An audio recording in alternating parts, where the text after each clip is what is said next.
Greetings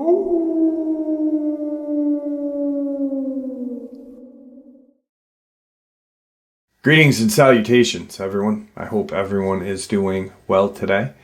Today's upload consists of about a week's worth of evidence and information gathering with the help of a gentleman out of Canada that I was fortunate enough to talk to twice, two separate occasions, for about a 2.5 hour time length to both phone calls put together. Before we get into it, though, a couple links. As many of you know, I rely on Patreon, PayPal, channel membership, and the merch to help the channel to continue to grow and go. Links to Patreon, PayPal, and channel membership is in the description below. Merch displayed directly under the video. Also, Dogman Frightening Encounters, Volume 1 through 3, the audiobook versions. They were written and researched by Tom Lyons, narrated and produced by me, Jeff Nadolny. Those audiobooks are available on Audible, Amazon, and iTunes, links to which are also in the description as well. And finally, last but definitely not least, if you'd really like to help support the channel to continue to grow and go, simply subscribe. It does not cost a cent. Click the like button, takes half a second. If you don't want to miss out on any of the informative uploads I put out daily, click that bell icon, and folks, please leave a comment and share the video. Why? Well, because all of these things really do help the channel to continue to grow and go. And yes, folks, they definitely do matter. Now, everyone, I have taken far too much of your time. Let's jump in to today's upload, shall we? All right, so I had been and have been talking a lot about different things as of late. Dogman, Bigfoot, the alien agenda, Dulce, and whatnot. And just going down a whole bunch of different rabbit holes, kind of expanding the channel to kind of fit all of my interests. I didn't want to just be a Dogman channel. I am fascinated by so much more than just Dogman. Even though I've only experienced cryptid-wise a Dogman back in 1994. I've had multiple paranormal experiences and such. But I have since people have been reaching out to me, and I had one gentleman reach out that he had been involved in a hunt for a giant or Nephilim or Nephili in California and a couple of different other places that there had been these creatures spotted.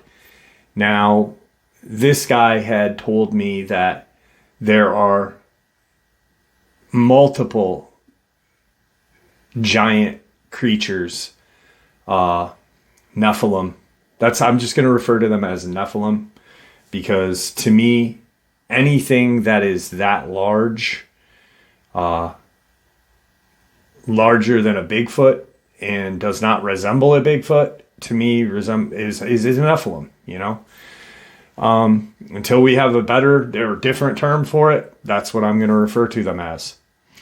And per the gentleman, he said that there are at least 100, maybe more, of these creatures throughout the world that our government knows about.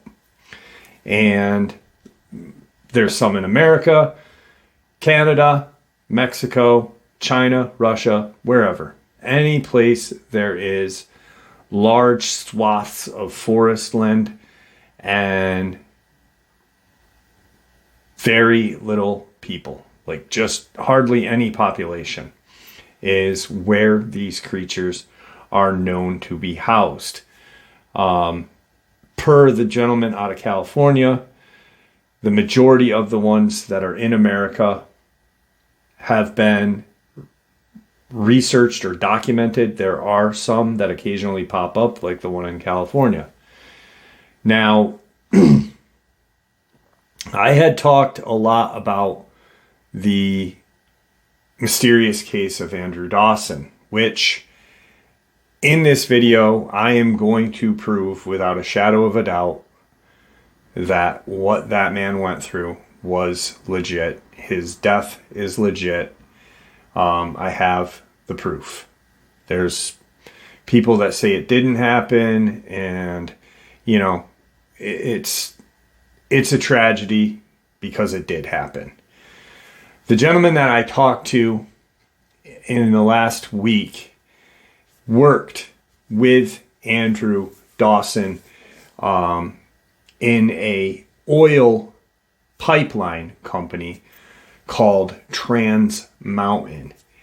And this gentleman is or was older than Andrew Dawson. We are not going to share this guy's real name. We're just going to refer to him as Ethan. And he actually had his own sighting of a Nephilim in the northwestern territories of Canada while working for a different oil pipeline up there. And that is a very large swath of empty populace. There's hardly anybody that lives up there. And the towns are sporadically placed. This guy pretty much, he's retired and reached out because of what I've been talking about. And I've been a advocate or whatnot about Andrew's case being real, being legit. You know, I can prove the memorial service where it was held and such, which I'm going to in this video. But Ethan had experienced one of these creatures while in the northwestern territories of Canada about 25 years ago. Okay, so when Ethan reached out, all he said was, I saw some of your videos and heard you talking about how you feel 100% without a shadow of a doubt that Andrew Dawson's case was real. And he said it was. And he worked with him and such at one point for Trans Mountain. That's where Andrew Dawson, the company that he worked for at the time of his sighting. Now, Ethan is obviously a lot older than, or was a lot older than Andrew Dawson is, but he had been in the oil pipeline industry for his adulthood. He retired from this business, and he is a engineer / surveyor. He is tasked, he and a few other people are tasked with looking at land and seeing if it's possible to run a pipeline through certain areas. So he's up in the northwestern territories in a little town kind of called Norman Wells. It's where this major oil company's out of.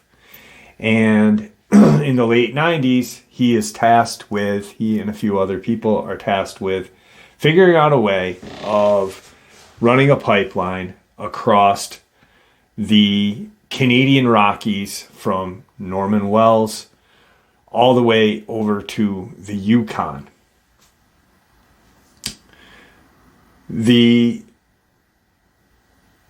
What made it complex was that there are multiple First Nation reservations or lands in that area. And they would actually, to go into the Canadian Rockies, they'd actually have to go into a national park, it's called Netsinchon National Park. It's in the Canadian Rockies, in between Norman Wells and Yukon.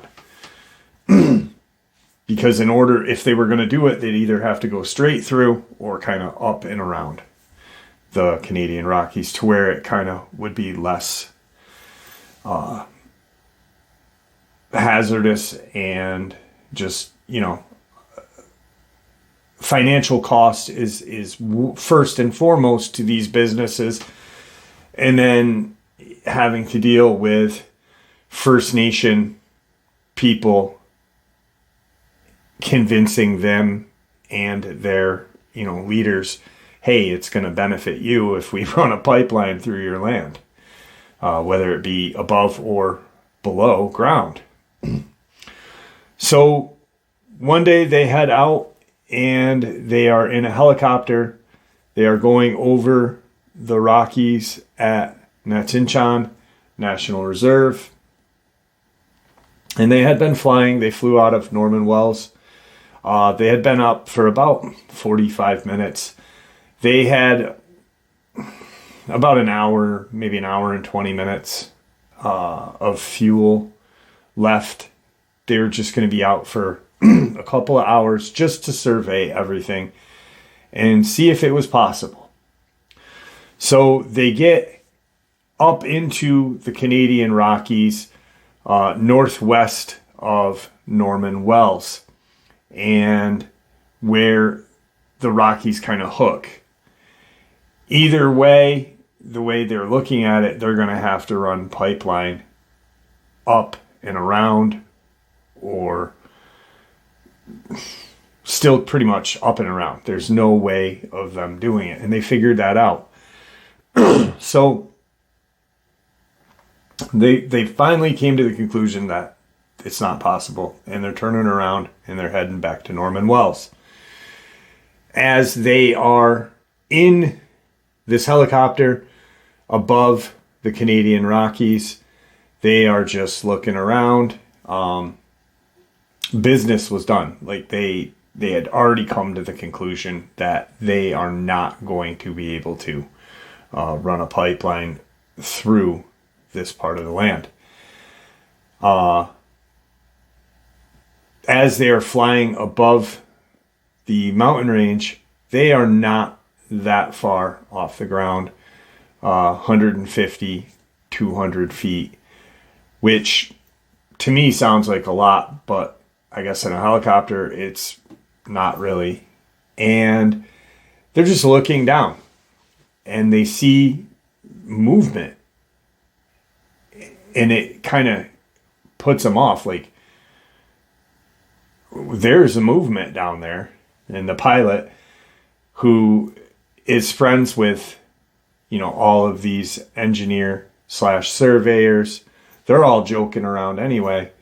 And they see what looks like a man running through these capped areas, treacherous terrain. And they're just like, what the hell is down there? Because it's just very little grass with some trees and just jagged rock. And they kind of turn to do a overhang above it, because now one of the guys is like, that's a freaking Bigfoot. Holy shit, that's a Bigfoot. As they circle around, the pilot said, I don't know if that's a Bigfoot. I've never seen a Bigfoot, but that looks human, but absolutely huge to me. Now, they're about 30 miles away from Norman Wells. They only max went 15 miles into the Rockies. So they're kind of at the ridge, kind of where the Rockies would just end, and head back to Norman Wells, which is about 30 miles as they're seeing this. So for, an hour an hour's worth of time, they haven't seen anything. Now they see this movement. And everyone's excited. Bigfoot, holy shit. Pilot says, no, that looks human. And they kind of circle back and drop in elevation. All being engineers and surveyors, they're pretty good with kind of height and distance with measurements. They're all looking at this, and he puts it somewhere between 15 to 20 feet in height, closer to the 20-foot range. Now, what's confusing them at this first moment is this thing's running, and it is running at a decent clip. It hasn't acknowledged the helicopter. It appears to be hairy. It just appears to be large, very tall, very large, with brownish fur. Its head and its shoulders, of what they can see looking down at an angle. And at this point, they kind of circle back, and they're heading back towards Norman Wells, because they've already circled once around this thing, and they drop altitude a little more. And now they can clearly see that how large it is, and that it is not a Bigfoot. And now it's aware of them, because it stops running and looks up kind of at them. It doesn't make any motions or anything. It just looks up at them. They can't see any facial features, but they can see that it stopped and its head kind of pointed up. What they see is it toss this brown, what they thought was its shoulders, off of itself. And they realize, one of the guys says, that was a fucking bear. That was a grizzly bear. That thing had a grizzly bear on its shoulders. What the hell is that? Now they are looking at this thing exposed. It had now tossed this bear off its shoulders, and it's staring up at them. And they're all like, turn back. Let's see what this goddamn thing is. What is that? It's not a Bigfoot. None of these guys have ever heard of anything like this. I guess some of the native tribes out there, there's like a tribal council that's a decent ways away from Norman Wells, but I guess the people that are responsible for running pipeline and such have had to deal with these Native Americans, and they've heard some of the lore of large, giants out there, but they've always thought that they were talking about Bigfoot. And this is clearly not a Bigfoot. They can see that it's apparently wearing hide or some sort of fur over its legs and its chest, stomach area. They can see that it's there's skin exposed. Mind you, they are still 60 to 70 feet looking down at this thing. And it's looking up. They see the bear's carcass, and it is a grizzly bear. It is a large grizzly bear. And it then kind of looks up, and it makes this kind of motion that they thought it was waving at them. And, one of the guys said, it's waving at us. What the hell is it doing?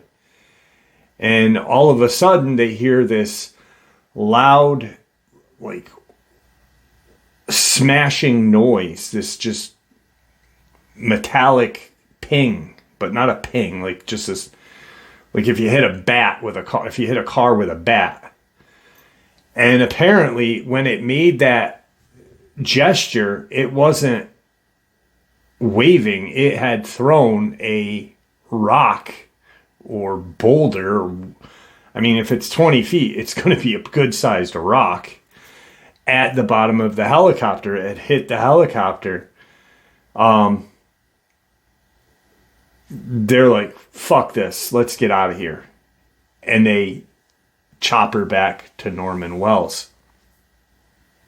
And they're all talking about it on the way back. They're like, what the hell?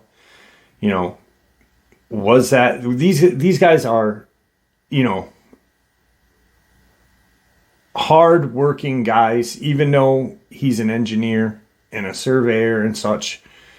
And he's not out laying pipeline and doing manual labor, but still he has worked and done that. So like these guys are burly dudes, you know. Just only lore they've ever heard is Bigfoot. So they get back to Norman Wells, and as they land, they're wondering, there's no malfunctions with the helicopter, but they're wondering if there was any kind of, you know, damage or whatnot. So they land, no issues. And they get out and they look, and where the rock had hit, it had hit the tail kind of hull of the ass end of the helicopter, and it had dented it. And it was a good sized dent. He said a large watermelon or, you know, a pumpkin sized dent was in the bottom part of the helicopter. And now the pilot's going to have to explain this to his foremans and such. But everyone's so excited and just beyond belief. So when they get back, they all kind of go into the office and they're talking amongst themselves and bringing other people into the conversation, saying, you know, this is what we just saw. Some of the guys are like, oh, it was a Bigfoot, you know, and they're all, no, this was at least 15 to 20 feet in height. This thing was huge. It looked like a man. It seemed to be wearing hides. It looked almost like a large, his description would have been like a large Native American from like the early 1900s, you know, wearing leather and fur bottom coverage and not shirts or pants, but just coverage. It had long hair, and it was a long black hair, and it looked, you know, now that they're thinking about it, it looked like just a large Native American, 20-foot large Native American, carrying a grizzly bear on its shoulders. And a few of the guys that they're telling this to are, you know, obviously saying, get the hell out of here. You know, what are you talking about? There's nothing like that out there. If you saw anything at all, it would have been a Bigfoot. Have you guys been drinking? You know, what's going on? And as the day goes by, their foremans and bosses start to hear of the commotion that's going on. So now everyone that was in that helicopter is brought privately into a room, and they are all tested for drugs and alcohol. Just part of the, you know, if you get hurt, whatever, just part of the routine, because you guys are up in one of our helicopters flying above the Canadian Rockies. If you guys are on drugs or drinking, you guys lost your jobs. What the hell? You know, you didn't see anything like this. You know, is it a group hallucination? A drunken or drugged out group hallucination? So all of them pass, like breathalyzers, drug tests, everything. Nobody has any kind of substances in their systems for their bosses to believe that they were under the influence of anything when they saw this. And obviously now they're looking at the helicopter and it's got this large dent in the back part. So like this would be the front of the helicopter, the back, and the tail. So it kind of was dented right here. The rudders or whatever is up here. And it just literally just a big pumpkin or watermelon sized dent. So now there's got to be some sort of explanation for what happened. Obviously, he didn't put it down. What the hell, what did you guys see? And he believes that there's a guy that works with the Canadian government that they have to deal with Native American lands and such. There's always someone that doesn't work for the company that works for the government to do checks and balances. Now he becomes aware of everything that's being talked about. So as this guy is becoming aware of what is going on and what is being said, the pilot and Ethan and a few of the other guys that were in the helicopter were told to, hey, let's check this area out. It's obvious that you weren't under the influence of anything, but something was seen. And if it's a matter of safety for all of us, maybe we should check it out. So a few of the bosses or foremans or whatnot, his higher ups, they fly out to the area where they had seen this giant creature. And there's nothing out there. There's no place to land. They can't hike in there. To hike in there would be days on end. They're 30 miles from where Norman Wells is. You're talking another 10 miles into the mountain range. So it's a hike. So they fly out. They can't land. They can't look around. But there's no evidence of anything out there. They vaguely recall where the spot was, and they had flown over the area. The same pilot was flying, so they didn't find the bear. They didn't find a large Native American looking giant creature, and they fly back. Couple days have passed to where now it's just kind of thinking in the back of your head, like, what the hell? What did we see? They're just kind of told, hey, forget about it. We looked, we can't find anything. We'll have to, take you at your word, but really we're not going to say anything about it because we don't know what to say about it. One day, Ethan and the gentlemen that were in that helicopter with him are called back into one of the main owner-operator of the company in his kind of boardroom meeting.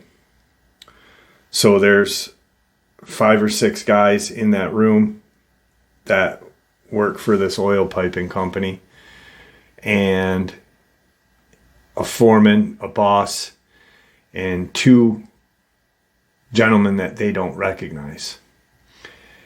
And they're being questioned, like, where were you in regards to Natsetchan National Forest? Where were you in regards to this tribal land or this tribal land? Exact coordinates. What did you see? Was there contact made? Etc., etc., etc. Now, Ethan is starting to notice that both are speaking English, but one is speaking better English than the other person that's there. And he's American.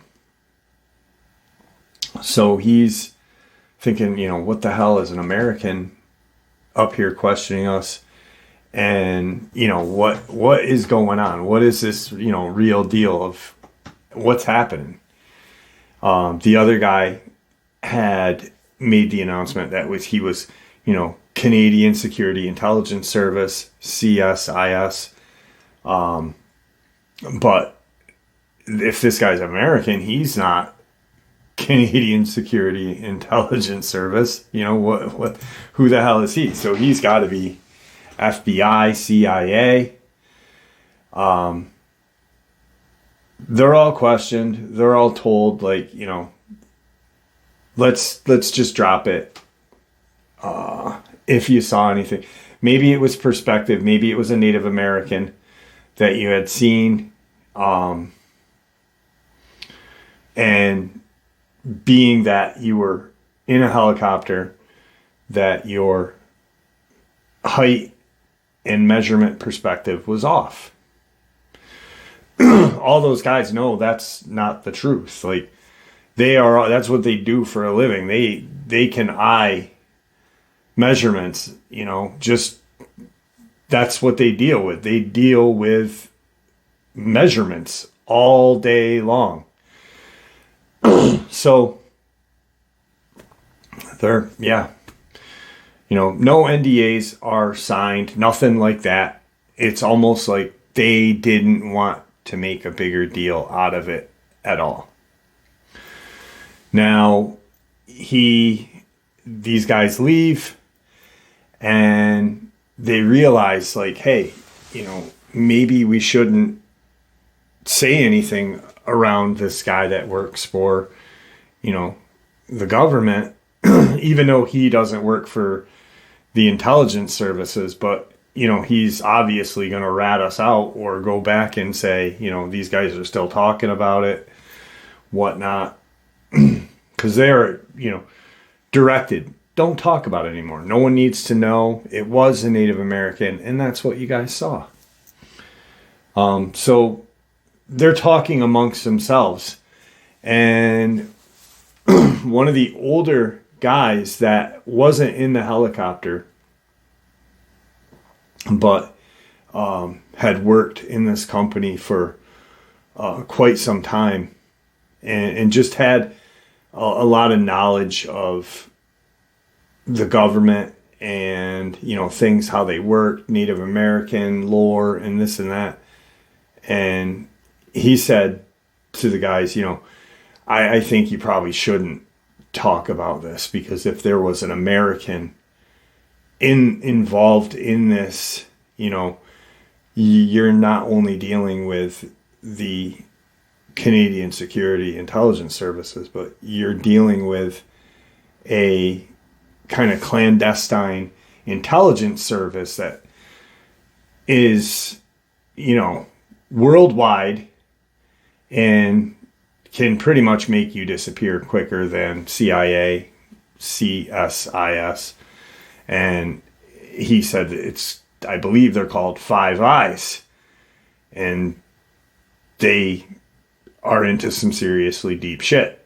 And if they're involved, chances are you did see a giant. Chances are you did see one of these creatures, and they don't want you to even talk about it or even think about it.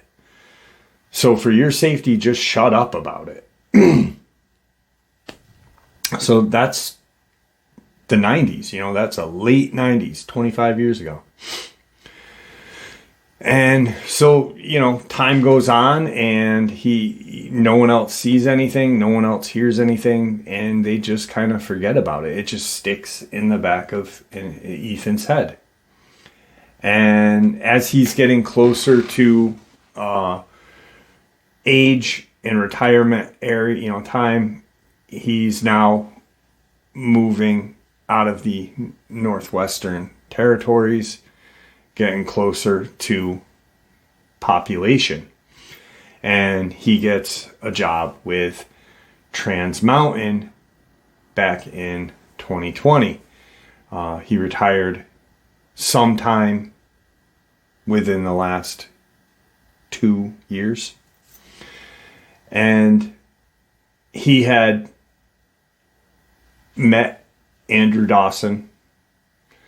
Didn't know him all too well, but knew him, and he seemed like a good guy. He wasn't a kid. We're talking a 44-year-old. Andrew Dawson was 44. Father, husband.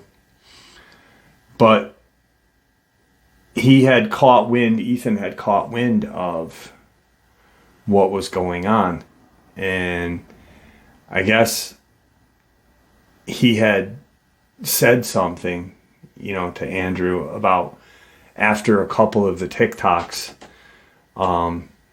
Because when Andrew was making these TikToks, he wasn't at home. He was literally working for Trans Mountain at the time. And he said, listen, I'm not telling you what to do, but if you are seeing, blacked out cars and people acting weird and, acting kind of funny, stop posting this shit, because these agencies are deeper than you think. It's not something to mess around with. And that leads me to think and believe now that I always wondered about this, is in Andrew Dawson, one of his videos, he says, it's either the CIA or the FBI that, telling me to shut up or whatnot. But he specifically said CIA or FBI, not CSIS, not the Canadians, but the Americans, the American secret agencies, the three-letter alphabet agencies of doom. And it makes more sense because that's this Five Eyes: Canadian, American, English, all working as an intelligence organization to kind of squash or keep things a secret or do things during wartime. Just an agency that you don't want to mess with. Far worse than the FBI, far worse than the CIA. Contains members of those, but has a hell of a lot more reach.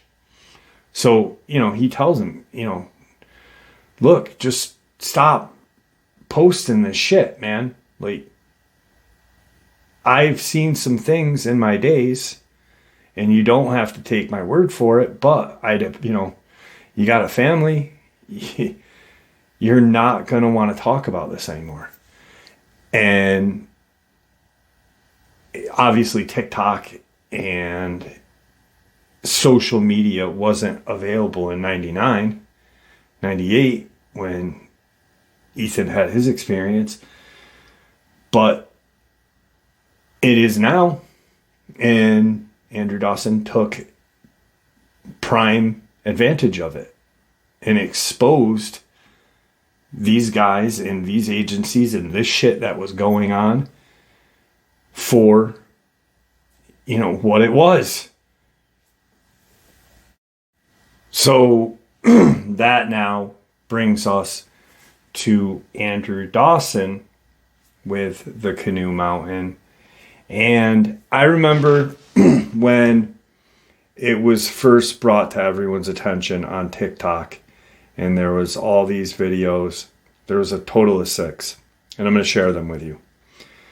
But then at one point, there was some, I forget who, but had said that there was like some ski lodge up there, which is the furthest thing from the truth, because it is actually a old radio tower with a building that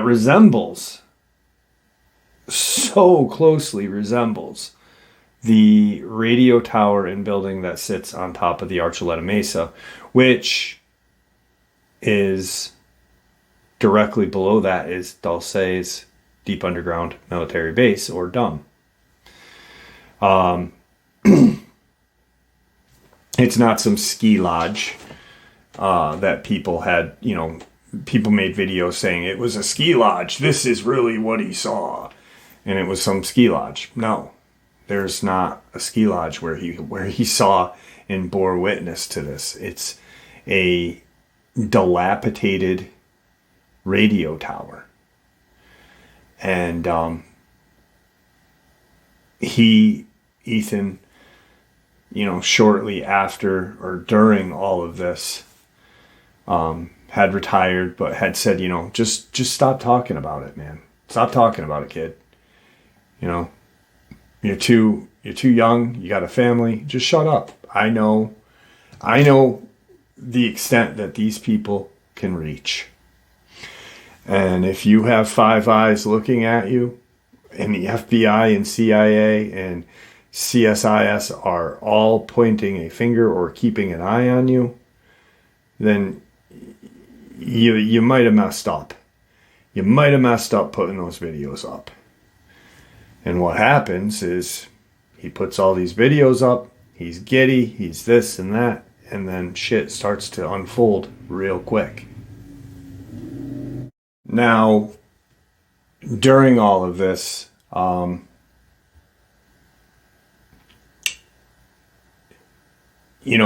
videos were up, and then people were like, whoa, why isn't he posting anymore on his TikTok? He had accumulated a lot of followers.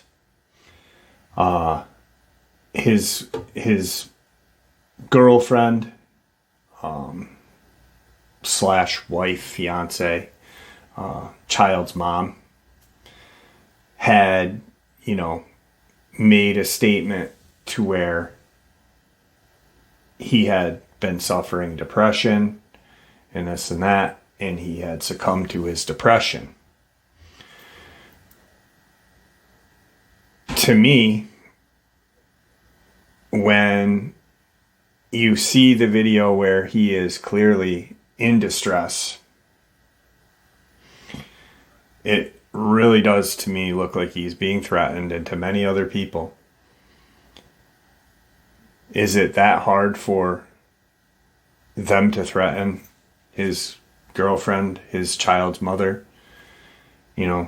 Just say he had been suffering depression, and he succumbed to his own depression. Because isn't that what they do with the people that are attacked by, Dogman, Bigfoot, whatever?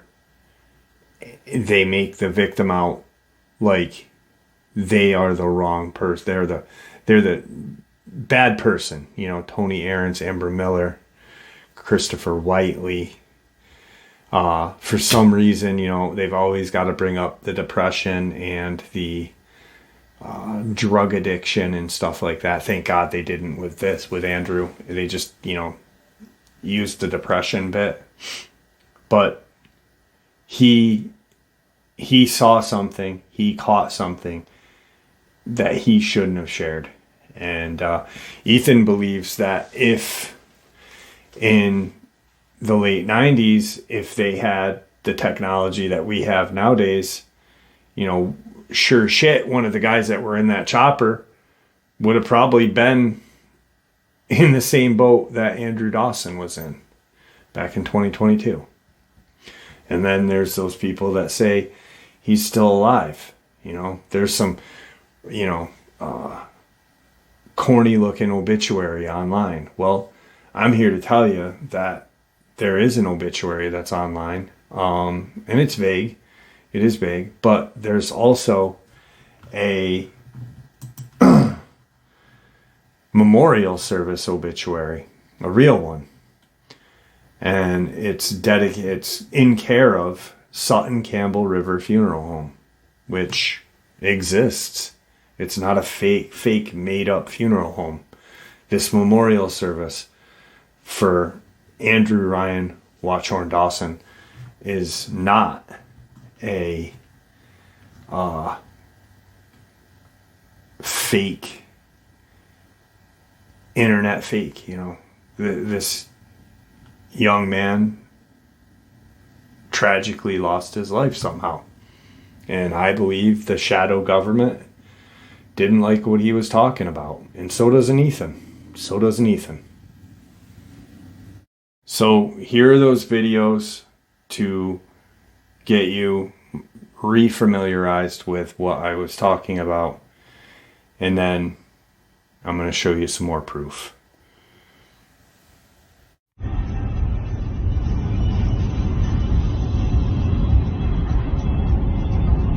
What is it? It's a person, dude. No, seriously, pull over.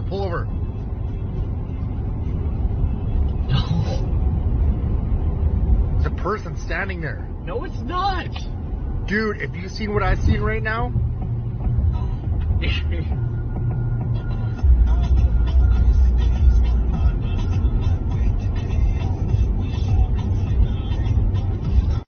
do you see how far away it is? How far I have to zoom? Do you know how hard it is to keep a steady hand? If this video blows up, or somebody buys me a friggin' helicopter to get all the way up there, we are on our way. We're gonna go find somewhere closer, and I'm gonna set my camera on something so you guys aren't complaining how shaky it is in the truck. Because, yeah, internet has no chill. But that's the mountain we're going to. But we're just gonna try to get closer. Okay, I'm gonna use this as a tripod to try to keep it steady for you guys. And it's not even there anymore, too. That's where it was yesterday. I spoke to some locals and it comes and goes apparently. I don't know. See, that's me trying to keep it super steady with something to... There we go. Do you know how hard it is to keep it steady when zoomed in all the way? I just got stopped by like some CIA agent. He told me to turn around, said I'm trespassing. I said it's a public area, like a public park or whatever. Some local told me to take this path. I didn't get it on camera, but I'm going to go again tomorrow and be prepared to be filming right now because he stopped the vehicle. His truck was blocking it. Said some like environmental issue was going on. I don't know. He told me to go back and said I was trespassing. I don't get it.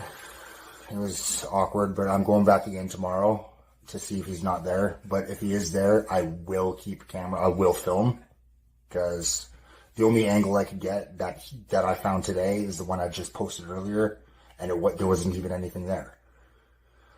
But I don't understand why the road's blocked off. I don't know.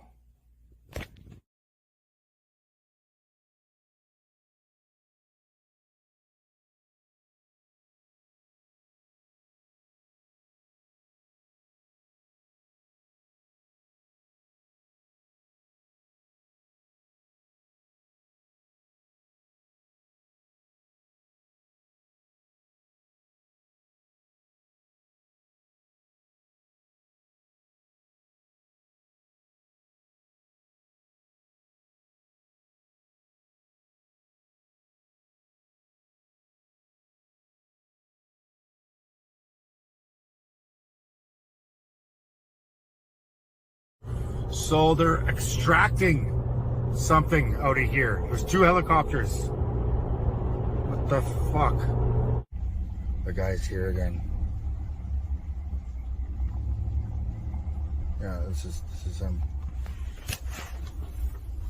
What's going on? Road's closed. Turn around. Really? Yeah, man. Just turn around, please. Okay. Have a good night, man. So that was fucked up. There he is. I'm driving past him again.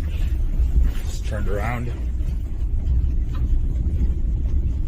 I don't understand why it's closed off though. It's a fucking public park or public road or whatever.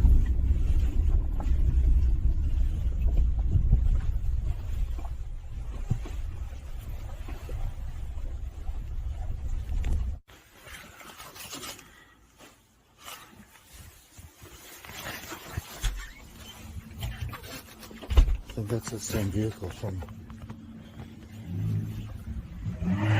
Hey! Hey guys, I just want to give you an update. I'm not dead. I have not disappeared. I have just been busy with life. I couldn't get around to posting and updating you guys, so now I'm going to give you an official update of what's been going on. Sorry to disappoint you guys, but all of the videos that I posted were scripted. They're just fake. They were just strictly for entertainment. I'm sorry to disappoint you guys. I just needed to give you a quick update. You might not see me post ever again. My videos weren't fake.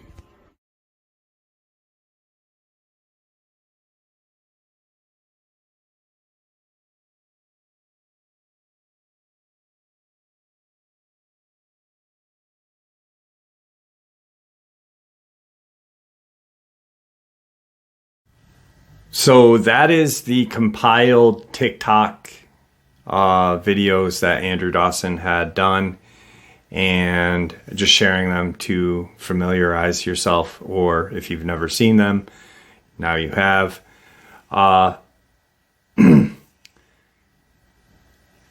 You can see the fear in his eyes, like I said, and it's a horrific. You feel bad for him. You genuinely feel bad for him. You can see fear in this man's eyes. A 34-year-old man doesn't act like that. You know, that is fear. The obituary, I couldn't get it to fit the screen, so I broke it into two pieces. That's what you're seeing momentarily here. And also the photos of the radio tower, which is on Mount Canoe, that Andrew Dawson had seen up there. That doesn't look like a ski lodge to me. And some of the debunk Andrew Dawson videos that were made back in the day. They posted like this beautiful ski lodge and a couple other things. That's what's up there. It's just this abandoned radio tower. And in a moment, you will see a photo of the radio tower that is on Archuleta Mesa, which is directly above Dulce. So it's kind of weird that there's a radio tower that looks so similar to the one that is on Canoe Mountain on Archuleta Mesa. Underneath Archuleta Mesa is a deep underground military base. What do you think is underneath Canoe Mountain? I'm just going to make a educated guess. Deep underground military base. So yeah, there are these giant creatures, giant Nephilim, whatever you want to call them. They are lurking throughout the world. There may not be thousands of them. You know, someone had made a statement, how do they sustain themselves? Well, in Danny Van Drimmeny's book, Them and Us, how Neanderthal predation created modern human, it talks about a Neanderthal eating 4 pounds of meat a day. So a Neanderthal not as big as, obviously nowhere near the size of a giant, but I'm guessing it would be able to maintain on 10 to 15 pounds of meat daily, maybe more. But that's not hard if there's only hundreds of them. If there's like, tops 100. Also, are they interdimensional? That's another thing. If they're interdimensional, food wouldn't be scarce to these things. They could hunt here, they could hunt there. We don't know. We don't know anything about what the government, the one world government, not the entertainment government down in Washington, D.C., but the one world government. Think about, you've got an agency called Five Eyes that consists of a bunch of countries all speaking English. And you're telling me that there's not a one world government? It is absolutely absurd. Ethan, I'd like to thank you for sharing your experiences with us. And, my prayers go out to Andrew Dawson and his family. And with that, I'd like to thank you all for supporting the channel. After all, it is your support that helps this channel to continue to grow and go, and what gives folks like all of us a place and a chance to share our experiences and theories judgment-free, simply treated with the respect that we all deserve. Everyone, please stay safe, happy, healthy, and ever vigilant, keeping an eye on our children, pets, family, and friends. These creatures are real, they are out there and dangerous. Share this information with those you love and care about, and it may just help save their lives someday. Until next time, never stop asking questions, never stop searching for the truth, and God bless.